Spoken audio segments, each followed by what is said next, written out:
obviously you could have all these aspects. So you're born on this day, this, like perfect and still be a failure. And still be a failure. Like people who are like 28s, right? Yes. Like, and I've seen you, Sam Shipley. Shout out to Sam Shipley. I saw you on that show. But they had said like they had known people who were born on those days. And they were poor. They were poor, but they always did find the money to pay the bills. Yes. But like they were struggling. Is that just because of those life choices? Here's the thing. Because I know if you're born on the 28th, it does mean in most cases you're going to have more money than most. I mean, for God's sake, if you have sex with a woman born on the 28th, you'll start making money. Hello, Red Pill. I'm being dead serious. Hold on. I'm being dead serious about that. But let me just give this example. When it comes down to everything, you just got to reverse engineer. Raise your hand. Yeah, start looking at your Facebook, bro.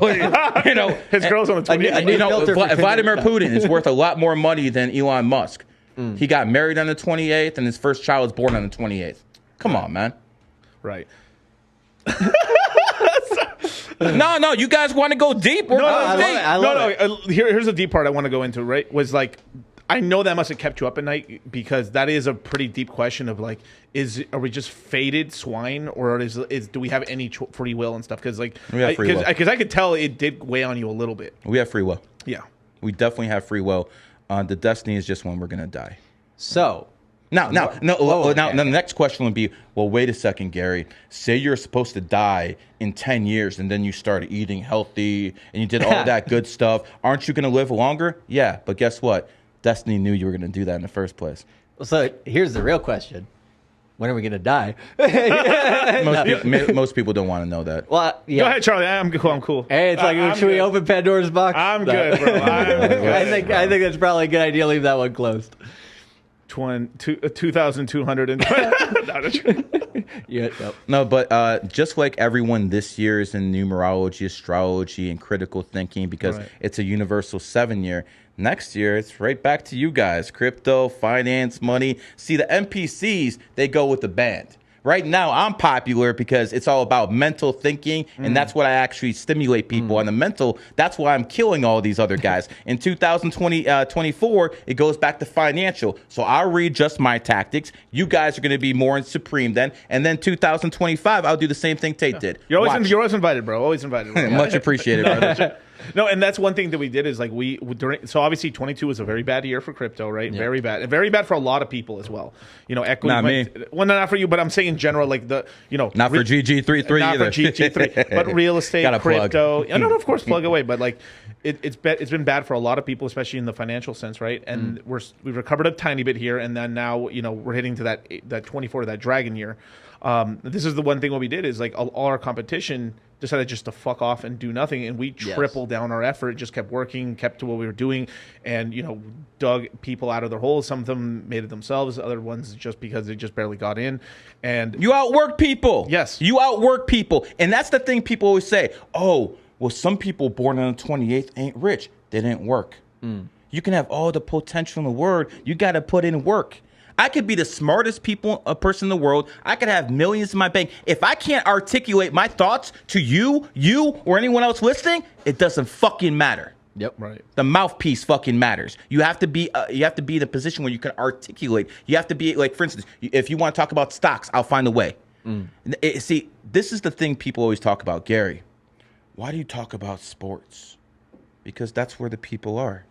I can bring up the fact that Michael Jordan's an 11 life path, and he mentored Kobe, who was an 11 life path, who mentored Kyrie Irving, who's an 11 life path. I can talk about relationships. I can, like Jennifer Aniston, who is Rooster, married Brad Pitt, who's a cat. Enemy signs didn't work out too well. Right. I can take this anywhere, and it's hold on. Okay. And it's my job to actually bring it to your level so you understand this stuff. I want the influencers to understand something. The people who are listening. It's not the person's job who's listening to basically get what you're saying. You have to bring it down to their level. Right. And that's what I do as a numerologist. There's nothing you could talk about that I won't find a way to plug numerology into it. That's a great life skill overall, just to be able to communicate those things with people. But what I was going to ask was with sports. So can you do it for teams? Like if you were going to go into here we sports go. betting. Here we go. Sports betting.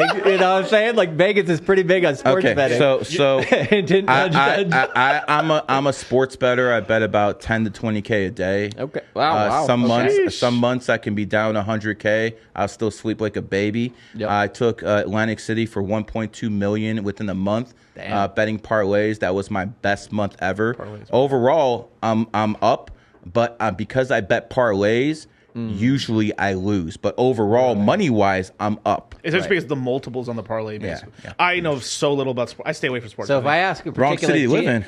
If I ask a particular team, will you be able to give like what kind of things can you predict based on? Well, I need what the hell with the team? I need the players on the team. There's 12 players. There's a coach. Right. If you're talking about... you go that deep? Yeah, I dude. love it. The baseball, there's 25. Football, there's 54, bro. There's a lot to this. Gotcha. I was going to ask what's the Minnesota Vikings record going to be this year, but I guess we have to go into Justin Jefferson's birthday and figure that out. Well, I'll tell you something more interesting about the Vikings. The Vikings actually represent 6 kings. Okay. So if you take Roman numerals, VI, that's 6, and then you have 6 kings. So the Vikings are actually 6 kings, which is a Jewish term. Interesting. Well, and the what is it called? Ziggy Wilf. Correct. He owns them now. There you go. Interesting.